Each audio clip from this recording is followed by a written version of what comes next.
Good morning. ప్రభువైన యేసుక్రీస్తు వారి పరిశుద్ధ నామములో అందరికీ శుభాలు. ఈరోజు మన అనుదిన ఆత్మీయ ఆహారంగా కొరింథీయులకు రాసిన మొదటి పత్రిక 7వ అధ్యాయము 14వ వచనాన్ని ధ్యానించుకుందాం.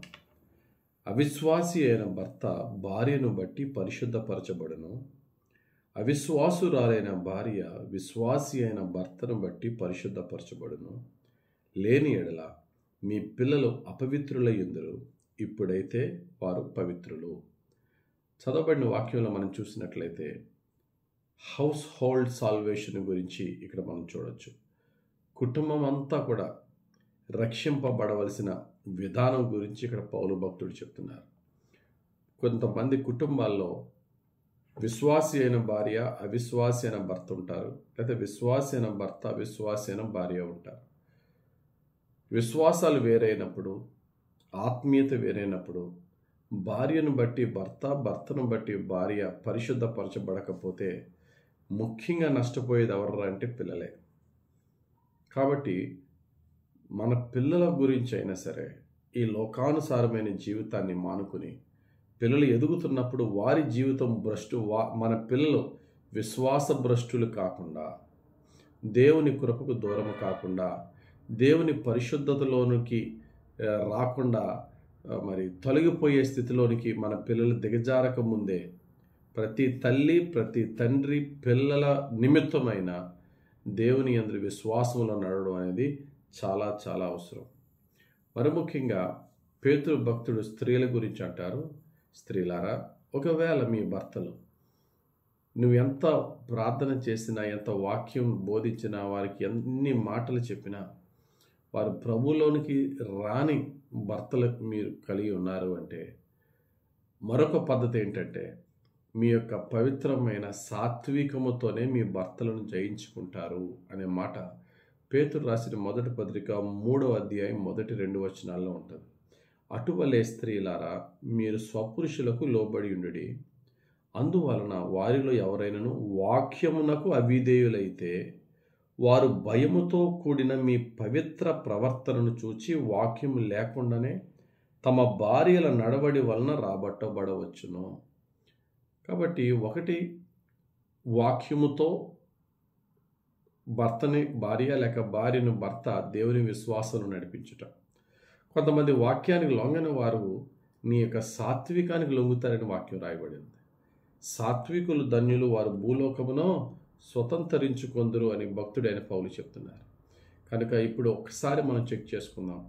నేను ఆత్మీయంగా బాగున్నానంటే నా first and the foremost responsibility ఏంటంటే నా భార్యను నేను ఎంత ఆత్మీయతలు ఉన్నానో అదే ఆత్మీయతలో నడిపించాలి. లేక భార్య ఆత్మీయంగా ఉన్నదంటే తన ఆత్మీయతలోనికి తన భర్తను కూడా ఈక్వల్గా నడిపించాలి.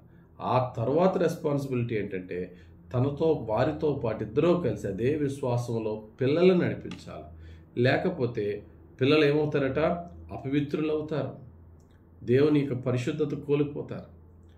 భక్తుడైన పౌలు తిమోతిని చూచి అంటారు, తిమోతికి రాసిన 2వ పత్రిక 1వ అధ్యాయం 5వ వచనంలో, ఆ విశ్వాసము మొదట నీ అవ్వ అయిన లోయిలోను నీ తల్లి అయిన యునీకేలోను వసించాను, అది నీయందు సహా వసించుచున్నదని నేను రూఢిగా నమ్ముచున్నాను. తిమోతితో చెప్తున్నారు, నువ్వు ఏ విశ్వాసంలో ఏ రక్షణలో ఉన్నావో ఈ విశ్వాసము మీ అమ్మమ్మలో చూశాను ముందు, తర్వాత నీ తల్లిలో యునికేలో చూశాను, ఇప్పుడు అదే విశ్వాసం నీలో కంటిన్యూ అవుతుందన్నారు. ఎంత గొప్ప విషయం అంటే మన విశ్వాసము, మన భక్తి, మన ఆత్మీయత మనతోనే ముగిసిపోకూడదు. మనతో పాటు మన పిల్లలకి కూడా ఆస్తులు ఇచ్చినా ఇవ్వకపోయినా దైవభక్తి విశ్వాసము ఒక స్వాస్యముగా, ఒక గొప్ప లెగసీగా మన పిల్లలకి ఇవ్వగలగాలి. తిమోతి యొక్క తండ్రి అన్యుడట. తిమోతి తల్లి యూదురాలైనప్పటికీ కూడా గ్రీసు దేశస్థుడైనటువంటి తిమోతి యొక్క తండ్రి నాన్ యూదుడు కాదు. అయినప్పటికీ కూడా వారి మధ్య ఇంటర్ కాస్ట్ మ్యారేజ్ ఇక్కడ మన దేశంలో కులాంతర వివాహాలు ఉంటాయి కదా, అలా చేసుకున్నారు వారు. అయినప్పటికీ కూడా ఈమెలో ఉన్న విశ్వాసాన్ని బట్టి, తిమోతి తల్లి అయినటువంటి యునీకేలో ఉన్న విశ్వాసాన్ని బట్టి మరి కుటుంబం దేవుళ్ళు నడిచింది. మరి 2 విశ్వాసాల మధ్య ఇద్దరు భార్యాభర్తలు పెళ్లి చేసుకుంటే పిల్లలు ఏ విశ్వాసంలోకి వెళ్ళాలో తెలియదు. కానీ దేవుని వాక్యం చెప్తుంది, నీ పవిత్ర ప్రవర్తన, నీ ప్రార్థన, నీ వాక్యము, నీ సాత్వికముతో నీ జీవిత భాగస్వామిని, భార్య అయితే భర్తని, భర్త అయితే భార్యని గెలవాలి. గెలవడానికి కావాల్సిన ప్రార్థనా శక్తి, ఓర్పు, సహనము కలగాలి. అవసరమైతే చర్చ్కి తీసుకొచ్చినప్పుడు నీ మాటలు వినకపోయినా దైవ సేవకుని మాటలు, లేక చర్చ్కి రాకపోతే ఇట్లాగా ఆన్లైన్ ద్వారా వచ్చే వాక్యాలు వినిపింప చేసినప్పుడు, ప్రార్థనలో నువ్వు ప్రార్థనాపూర్వకం చేసినప్పుడు నీ భర్త, నీ భార్య ఖచ్చితంగా దేవుని కృప వల్ల కొంచెం ఆలస్యమైనా సరే రక్షింపబడతారు. తద్వారా నీ కుటుంబం, నీ పిల్లలు దీవింపబడతారని దేవుడు ఈరోజు మనందరితో చెప్తున్నారు. కాబట్టి ప్రియులారా, ప్రభుకి ఇష్టమైనది ఏంటంటే కుటుంబం అంతా కూడా నేనును నా ఇంటి వారము యెహోవాను సేవించేదమని యెహోషువ చెప్పినట్టుగా కుటుంబం అంతా రక్షింపబడుట. ఉదాహరణకి జక్కయ్యని చూడండి. ఎరుకో ఊర్లో జక్కయ్యని దేవుడు రక్షించినప్పుడు, నేడే నీ ఇంటికి రక్షణ వచ్చిందని చెప్పి ప్రజలందరూ జక్కయ్యను తృణీకరించిన, యేసయ్య జక్కయ్య ఇంటికి వెళ్ళడం ఎవరికి ఇష్టం లేకపోయినా వారు ఎవ్వరి మాటను పట్టించుకోకుండా ఆ యొక్క పాపి అయిన జక్కయ్య ఇంటికి వెళ్ళాడు. వెళ్ళి తన కుటుంబం అందరూ రక్షింపబడ్డారట. House hold salvation.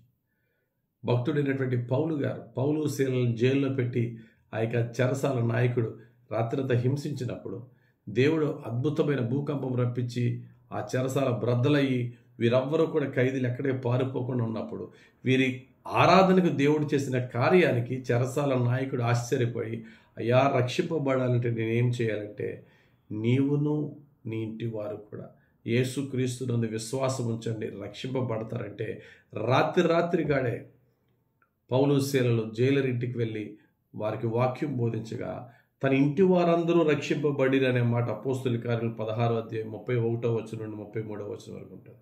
ఇంటి వారందరూ బాప్తిసం పొందిరి. కాబట్టి మన యొక్క ముఖ్యమైనటువంటి బాధ్యత ఏంటంటే, నేను నమ్ముతున్న నా రక్షకుడైన యేసు ప్రభు నందు విశ్వాసము, నా భర్త, నా పిల్లలు, నా భార్య, పిల్లలు కూడా అదే విశ్వాసములో, అదే ఆత్మీయతలో నడిపించవలసిన బాధ్యత నాకుందని తలచి ప్రతి ఒక్కరూ కూడా ఏ మార్గంలో అయితే నడవాలో, ప్రభు మనకి నేర్పిన మార్గము ప్రార్థనతో, వాక్యముతో, సాత్వికముతో, ఓర్పుతో, దీర్ఘశాంతముతో కుటుంబాన్ని రక్షించుకోవడానికి ప్రయాసపడదాం.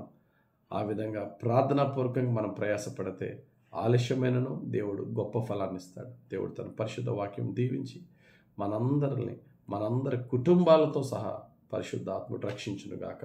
ఆమేన్. పరిశుద్ధుడా, ప్రేమ కలిగిన తండ్రి, కుటుంబ రక్షణ కొరకే మీరు ఈ దినం మాతో మాట్లాడిన మాటలను బట్టి స్తోత్రాలు.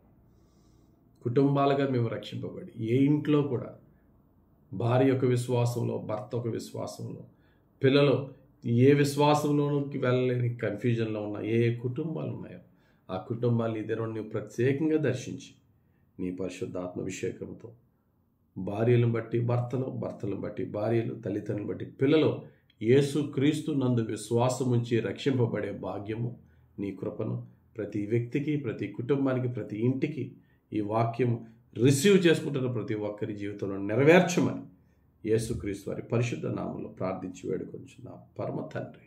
ఆమేన్.